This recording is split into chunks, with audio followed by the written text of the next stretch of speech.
Pemirsa, ada kabar baik bagi kita yang selama ini sering kehilangan sisa kuota internet hanya karena masa aktif paket berakhir. Nah, Mahkamah Konstitusi sudah memutuskan sisa kuota internet atau paket data yang telah dibeli merupakan hak konsumen.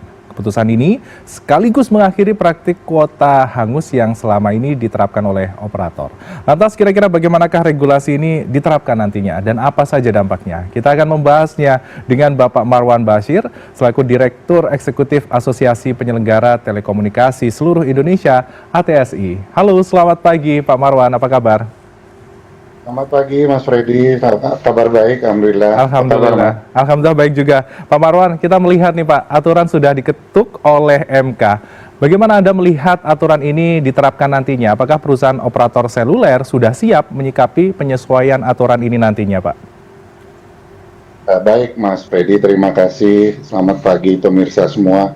Dan perlu saya sampaikan bahwa amar putusan dari Mahkamah Konstitusi itu menambahkan frase yang kalau saya bacakan Mas, dengan kewajiban menyediakan pilihan layanan jasa telekomunikasi yang menjamin sisa kuota milik pengguna jasa telekomunikasi tetap aktif dan dapat digunakan.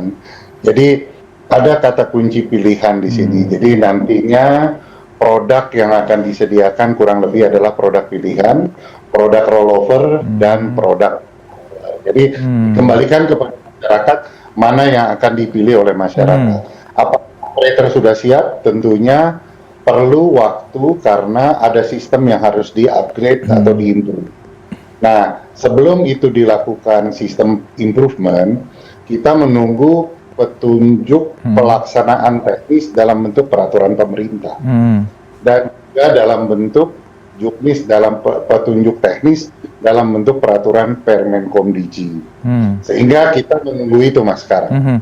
Oke, berarti masih menunggu dari pihak pemerintah aturan-aturannya akan seperti apa, juknisnya akan seperti apa. Namun apabila aturan ini diterapkan Pak, akankah aturan ini juga mempengaruhi nilai keuntungan dari perusahaan seluler ke depannya? Dari perspektif Bapak bagaimana? Ya, sebetulnya Mas Freddy saat ini produk rollover sudah ada. Jadi ke semua operator tuh produk rollover itu sudah ada. Hanya mungkin sosialisasi komunikasi ke masyarakat yang harus ditingkatkan. Iya benar. Nah, apakah keuntungan ini nanti akan seperti apa? Kita harus lihat bisnis model dan evaluasi. Kami belum bisa menyampaikan hal itu karena kami harus hitung-hitung dulu gitu, ya, kira-kira. Oke, berarti belum ada strategi atau cara-cara mensiasati masih belum, Pak. Tapi atau sudah disiapkan justru?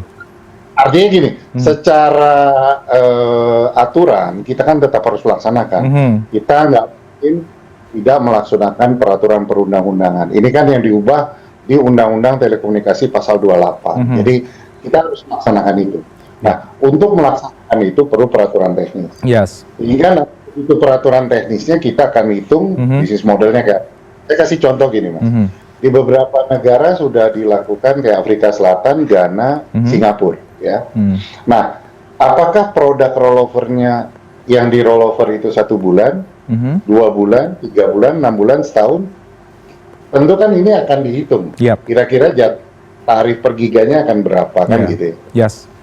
Oke, berarti ada penyesuaian ya Pak nantinya ketika sudah ada aturan dari Komdigi, setelah itu juga juknis-juknis yang akan disampaikan. Lantas kalau kita melihat Pak Marwan dari kondisi ini dengan penyesuaian yang ada, apa saja tantangan yang dihadapi oleh perusahaan seluler dengan aturan yang diketok oleh MK ini Pak? Yang pasti quality of service itu harus dijaga. Jaringan, quality jaringan, kualitas ke masyarakat, gitu ya. Karena kan kita juga tunduk pada regulasi mengenai pengaturan kualitas layanan yang harus memenuhi 99,9%, gitu ya. Itu satu. Kedua, tantangan yang kedua adalah kalau ini rollover, itu di dalam jaringan itu akan mendapat priority untuk. Dan ketiga soal jaminan layanan, ya. 4 tentunya penyesuaian tarif yang akan menjadi tantangan, ya kan? Apakah nantinya harapan kami dan goalnya kami adalah tarif ini terjangkau, Mas. Terjangkau benar. Masyarakat. Biar nggak kabur ya Pak. Konsumen biar nggak pindah kabur-kaburan jadinya. Bukan hanya itu kan kita ingin agar internet ini untuk semua, Yes. ya. Internet ini, broadband ini untuk semua, inklusivitas kita harus kita penuhi kepada semua masyarakat, kepada semua pengguna, kan gitu ya. Jadi harapan kami tentunya terjangkau, itu sih yang paling utama. Oke. Baik, berarti internet untuk semua tujuannya tetap berkualitas ya, Pak Marwan. Pak, tapi kalau ya tadi kita sempat membahas sebenarnya memang untuk juknisnya belum ada, aturan-aturannya dari pemerintah khususnya dari Komdiji belum ada.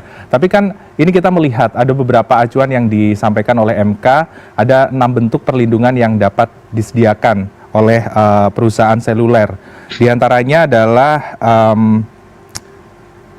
di mana ini berkaitan dengan data rollover itu dapat diperpanjang. Setelah itu juga ada data perpanjangan masa aktif, pengalihan manfaat. Setelah itu juga ada refund, hingga perlindungan-perlindungan lain yang nantinya ini disesuaikan dengan aturan 6 poin tersebut, Pak.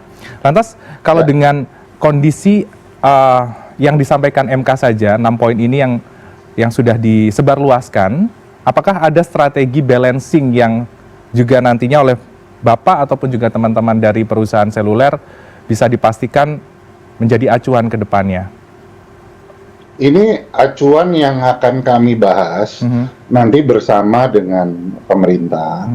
Tentunya kami juga berharap dari masyarakat luas bahwa nanti kan aturan ini ada konsultasi publik, gitu ya. Kita sama-sama kawal, ya kan, baik dari Badan Perlindungan Konsumen, Yayasan Perlindungan Konsumen, kemudian masyarakat luas, kita sama-sama kawal lah ya. Nah, 6 poin tadi kita lihat nanti secara teknis turunan dari setiap produk itu akan kayak apa. Salah satu tantangan yang berat adalah refund misalnya. Refund ya, Pak. Itu kan barang kayak kita sudah beli satu produk misalnya, sudah jadi barang. Benar. Bagaimana ya kan? Dari barang yang sudah jadi barang dikonversikan lagi jadi refund. Itu kan sesuatu yang tantangan, ya kan?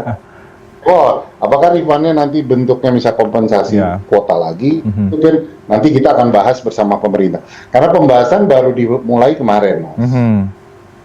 Jadi, ini kan putusan keluar Kamis, gitu ya, Jumat, Sabtu, 4 hari lah, 5 hari.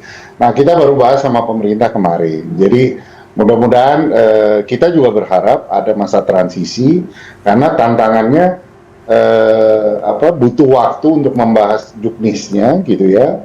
Nah, ini yang kita harapkan nanti dari pemerintah. Mudah-mudahan pemerintah bisa memberikan komunikasinya kepada masyarakat sehingga berapa lama transisi yang dibutuhkan. Baik, Pak. Tadi kan sempat dibahas Bapak sudah melakukan pembahasan lebih lanjut dengan pemerintah. Lantas adakah masukan-masukan yang sudah menjadi poin sorotan ataupun catatan yang dari perusahaan seluler kepada pihak pemerintah? Apa saja, walaupun juknisnya masih proses ya, Pak, apa saja masukan yang sudah disampaikan? Yang istilahnya belum ada. Kita baru mengidentifikasi. Kita lagi putusan MK secara detail, terutama yang tadi Mas Freddy bacakan itu ada pertimbangan-pertimbangan hakim MK. Nah, amar putusannya ada sendiri tadi yang saya bacakan. Jadi kita lagi pelajari pertimbangan-pertimbangan hakim MK untuk kami kasih masukan, betulnya ya. Jadi kira-kira gitu, Mas Freddy. Baik, berarti masih dikaji lebih dalam. Setelah itu juga nantinya menjadi salah satu sorotan juga masukan yang disampaikan kepada pemerintah sehingga petunjuk teknisnya itu bisa jelas ke depannya. Perusahaan seluler bisa mendapatkan keuntungan dan juga masyarakat mendapatkan manfaat kualitas internet yang berkualitas dengan data yang tidak hilang juga atau pakai data yang tidak hilang. Lantas Pak, sebagai pertanyaan terakhir nih Pak, harapannya deh Pak dengan kondisi yang sudah diterapkan dari MK aturan ini, bagaimana harapan Bapak mewakili teman-teman dari perusahaan seluler sendiri? Sebetulnya kita berharap nanti pengguna bisa mengetahui dan meneliti kebutuhannya sendiri. Kira-kira mereka membutuhkan berapa giga gitu ya, sehingga kan bisa terhindari gitu ya, banyaknya kuota yang tidak terpakai gitu ya. Kita berharap pengguna itu memahami ya. Kira-kira itu. Yang kedua, kami siap dan apresiasi tentunya apa yang menjadi keputusan MK dan siap melaksanakan putusan ini. Memang harapan kami kepada pemerintah agar aturan teknisnya bisa secepatnya keluar. sehingga kita juga bisa mempersiapkan sistem, Mas. Ya, Ada benar. sistem billing, sistem IT, ini kan harus diupdate Ya, nih, benar, benar. sampai dengan nanti masa transisi yang ditetapkan pemerintah, Aha. kapan ini bisa dilaksanakan, kira-kira gitu. Ya, tentunya kita harapkan petunjuk teknisnya segera rilis ya Pak, menjadi salah satu acuan bagi perusahaan seluler menerapkan ketentuan ini ke depannya sehingga bisa tahu nih arah positif dan juga hal-hal yang harus diwaspadai ketika aturan ini diterapkan sehingga masyarakat mendapatkan manfaatnya, begitupun juga dengan perusahaan mendapatkan keuntungan sesuai dengan porsinya. Baik, terima kasih Pak Marwan Basir, Direktur Eksekutif Asosiasi Penyelenggara Telekomunikasi Seluruh Indonesia ATSI atas waktunya. Selamat kembali beraktivitas, salam sehat untuk Bapak dan keluarga. Ya, siang.